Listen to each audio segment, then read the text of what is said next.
ඒ වගේ ගොඩාක් ලෝකයේ කොහෙවත් නිදහස් අධ්‍යාපන නැහැ. නිදහස් අධ්‍යාපනත් එක්ක රටක් දියුණු කරන්න බෑ. මම කලින් දවසක් කියලා තියෙන්නේ. ඕස්ට්‍රේලියාවේ රත්තරන් නිදි තියෙන. අත ගහපු නැති රත්තරන් නිදි තියෙන. දැම්ම අත ගහන්න හිතලවක් කරන්න රත්තරන් නිදි තියෙන. දැම්ම ඒවා හාරන්න හිතලවක් කරන්න. හැබැයි උන්ගේ නිදහස් අධ්‍යාපනේ නැහැ. එහෙම රත්තරන් තියෙන රටක්වත් නිදහස් අධ්‍යාපනයට යන්නේ නැත්තම් අපිට යන්න බෑ. ඒක කරන්න බෑ. ඔය IMF කරන්දරේ ඕනනම් කියන IMF එක කියනවා ඒගොල්ලොත් එක සාකච්ඡා පටන් ගන්න නම් මේ වැඩේ ගොඩ දාන්න සුයිසල් ප්ලෑන් එකක් එක එන්න. මෙන්න මේ කාරණා වලින් රජයේ වියදම් ටික අඩු කරනවා. මෙන්න මේ අපි ණය ටික ගෙවනවා. මෙන්න මේ කාලේ උන්ට අපේ සර්ප්ලස් එකකින් අතිරික්තයක් අපි ධනෙ ඇති කර ගන්නවා. මේක තමයි අපේ ප්ලෑන් එක කියලා ඕවර්ऑල් ප්ලෑන් එකක් දෙන්න කියලා ඒගොල්ලෝ ඉල්ලනවා. ඒගොල්ලෝ කියනවා ඒක නැතුව එන්න එපා සාකච්ඡාවට. ඒතර එහෙම ප්ලෑන් එකක් දවසෙන් දෙකකින් හදන්න බෑ. මාස දෙක තුනක් යනවා මේ වැඩේට. ඒකේ පළවෙනි ස්ටෙප් එක තමයි රජයේ සේවකයන් අයින් කරන්නේ. ඔය ඊයේ පෙරදා මහබැංකු අධිපතිවරයා කිව්වේ ඉස්සරහට බොහෝ දෙනෙක් රස්සාවල් නැති වෙයි කියලා. ඒ කිව්වේ එක තමයි. ඊට දවසකට කලින් කිව්වා රජයේ සේවකයන්ට විදේශ රැකියාව වලට යන්න අවස්ථාවක් තියෙනවා. ඒ කිව්වේ අපි අයින් කරන්න කලින් පුළුවන් නම් ඵලයන්. දෙවෙනි දවසේ කිව්වා අයින් කරන්න වෙනවා කියලා. කොහොමත් තුනෙන් එකක් අයින් කරන්න වෙනවා. අඩුම ගාන තුනෙන් එකක් අයින් කරන්න වෙනවා. සමහර ආයතන තුනෙන් දෙකක් අයින් කරන්න වෙනවා. ඒ තරම් අධික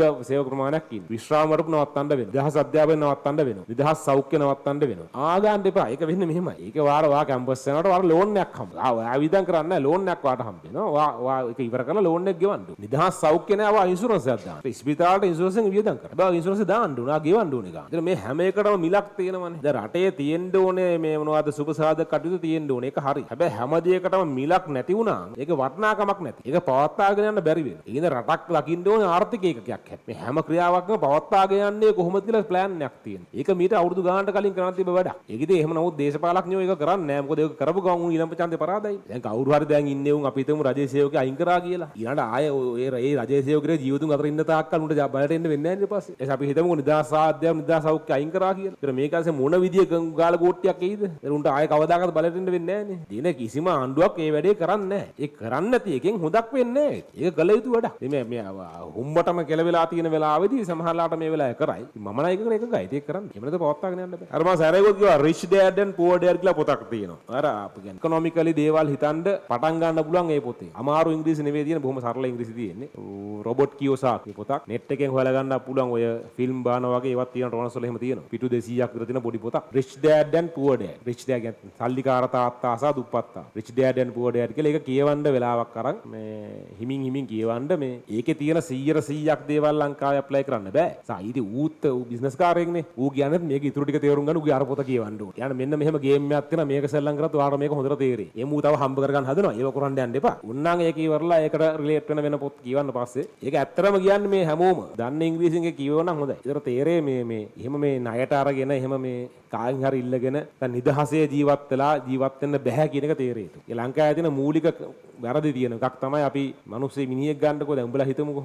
ඉගෙනගෙන මොකද්ද කරන්නේ මුලින්ම කරන්නේ දින තරම් වියදම් කරලා කසාදයක් කරගන්න. දෙවෙනියට පුළුවන් තරම් ණය වෙලා ගයක් හදා ගන්න. තුන්වෙනි කරන්න පුළුවන් තරම් ණය වෙලා වාහනයක් ගන්න. පස්සේ අර කසාදේ ණය ටික ගෙවා මේ මොකද්ද වෙඩින් එකේ ණය ගෙවන්න ඕනේ, ගේ ණය ගෙවන්න ඕනේ, කාර් එකේ ණය ගෙවන්න ඕනේ. එහෙම ඌ මැරලා යනවා. ඒකේ කියනවා එහෙම ණයට කිසි දෙයක් ගන්න එපා කියලා. දැන් කාර් එකක් ගත්තා කියලා හිතන්න කාර් එක ලීස් එකක් ගෙවනවා, පෙට්‍රල් ගහනවා. වියදමක් නේ. ඒක වියදම. වා ගියක් ගන්නවා මෙහෙම ණය වෙලා. වා ණය ගෙවන්න එපා. ඒක ණය හෝ කාර් එක වත්කමක් නෙවෙයි. ඒක වියදම. හැබැයි වාර කාර් එකක් කරන් රෙන්ට් එකට දුවන්න දාන්න පුළුවන් නම් ඌබර් හරි මොකක් හරි දුවන්න දාන්න අන්න ඒක වත්කමක්. ඒකෙන් ආදායමක් වෙනවා. ඔයාගේ පාවිච්චි දේවල් ගන්න පුළුවන්.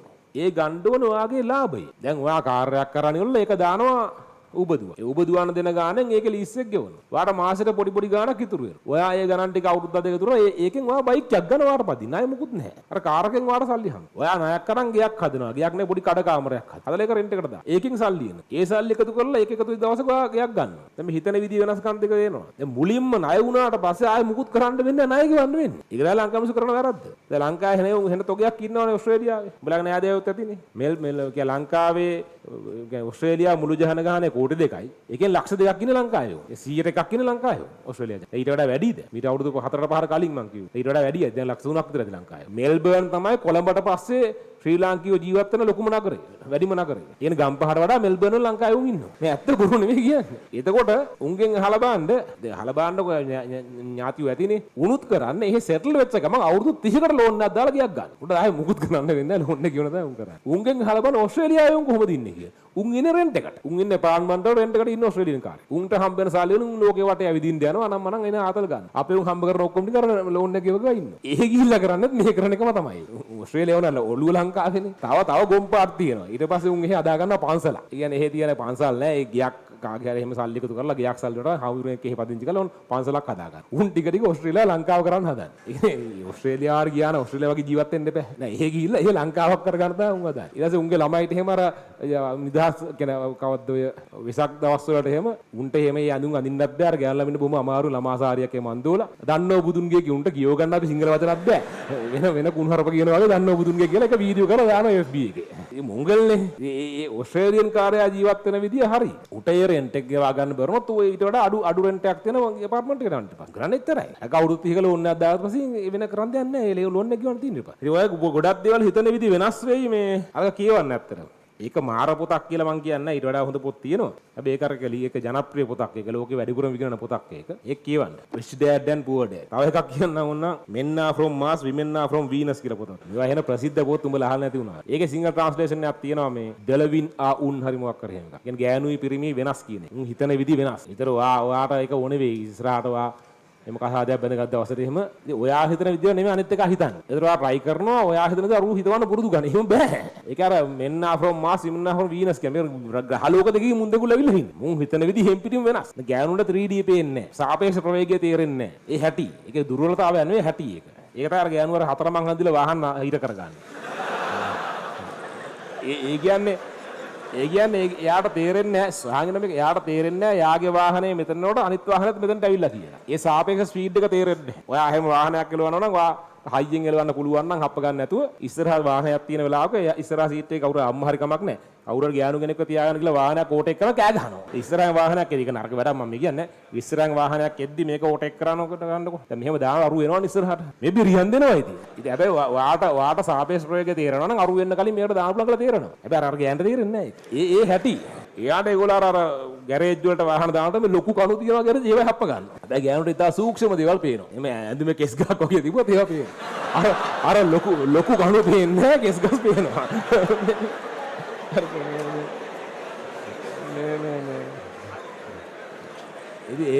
ඒක තමයි වෙනස. එහෙම වෙනස්කම් තියෙනවා. ඒ කියන්නේ බේසික්ම කරන්දරේ. එimhe විරුද්ධ පාර්ශවයේ කෙනෙක් එක්ක ජීවත් වෙනකොට මුලින්ම තේරුම් ගන්න ඒගොල්ලන්ට මං කියන්නේ. ඉතින් කෙල්ලන්ටත් ඒක තමයි කියන්නේ. මුලින්ම තේරුම් ගන්න ඕන කාරණාව තමයි මේ අනේකාව මට තේරෙන්නේ නැහැ. කරන්න ඕන දේ ඒකව තේරුම් ගන්න try කරන එක නෙවෙයි. තේරුම් ගන්න එක අතාරලා දාන එක. මොකද ඒක තේරුම් ගන්න බෑ. ඉතින් අවශ්‍ය නැහැ තේරුම් ගන්න. එයා හිතන විදිය වෙන එකක්. මම විදිහට හිතන්නේ නැහැ. නමුත් අපි ඒක නෙවෙයි ලංකාවෙන් කරන්නේ.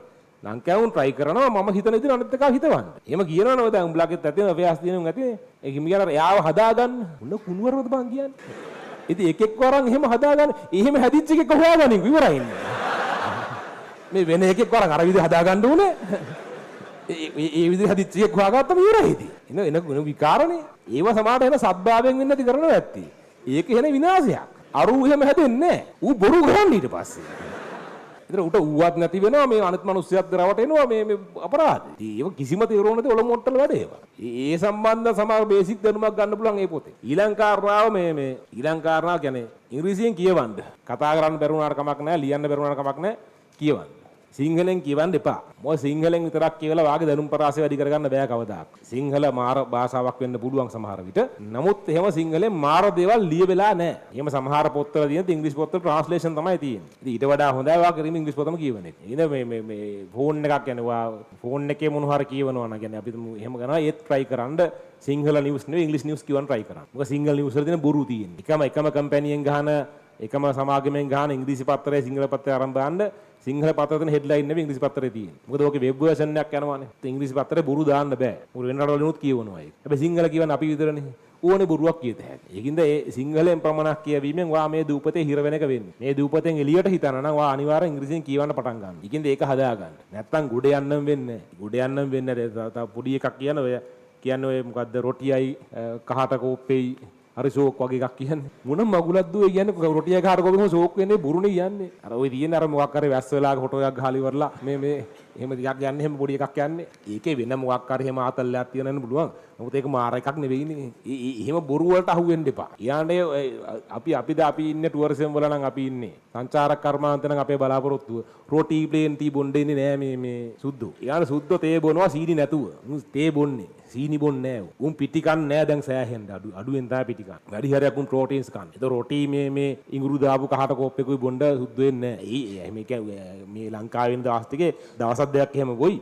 ඒ වෙනසකට. නමුත් ඒක සඳහා උන් මෙහෙ එන්නේ නැහැ. ඒ වගේ ගොඩක් ඒවා තියෙනවා. ලංකාව ටුවරිසම් නම් බලාපොරොත්තු වෙන්නේ අපිට කරන්න පුළුවන් එකම දේ ලංකාවේ තියෙන සීගිරිය වගේ එක මම නම් කියන්නේ ගහන්න ඕනේ මේවා. මොනවද අර උඩට යන ලිෆ්ට් වගේ ඒවා. නැත්තම් ඔය කන්ද නැගගෙන යන එහෙම ආතල් ගන්න උන් ඇති. එහෙම නේ උඩට ගිහිල්ලා සිරිපාදේ නම් සීගිරිය නම් සිරිපාදේට අර මොකද්ද කේබල් කාර් එකක් දාලා එහෙම ආතල් දෙන්න ඕනේ ඉතින්. එහෙම නැත්නම් සුද්ධ වෙන්නේ නැහැ. නැත්තම් ඔයා හිතන්නේ මේ අම්බානක් සල්ලි තියෙන මේ සුද්දෝ එන්නේ මොකක් හරි වෙන එකකට වෙන ඇඩ්වෙන්චර් එකකටනේ. නිකමට සල්ලි තියෙන වෙලාවක සිංගප්පූර කියලා බලන්න. සිංගප්පූර තමයි ටුවරිසම් වලින් දුවන්නේ. මොකක්ද උන්ගේ තියෙන්නේ මොකද්ද? ඩිස්නි වර්ල්ඩ් නේ මොකද්ද කියලා කියන්නේ. මොකද්ද යා තියෙන උන්ගේ රෝලර් කෝස්ටර් නම් මම කොහොම තියෙන එකක් තියෙන. ඒකේ මේ එක දවසක ඒක කවර් කරන්න බෑ. ඒ තරම් එක ජල්තර තියෙනවා ඉතින්. ඒ වගේ මොන හරි ඒවා ඕනේ සුද්දෝ එන්න.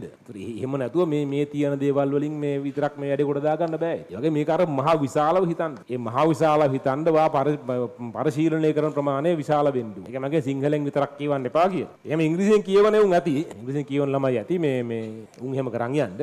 එහෙම කියවන්නේ නැත්තම් මං කියන අර පොත් දෙකෙන් කියවන්න පටන් ගන්න. කියන්නේ ඒ ලෙවල් කරන්න කලින් කියවලා බලන්න. ඒ ලෙවල් වලින් පස්සේ වාර ඊට ලොකු දේවල් කියවන්න පුළුවන්. දැන් යම් ප්‍රශ්නෙට.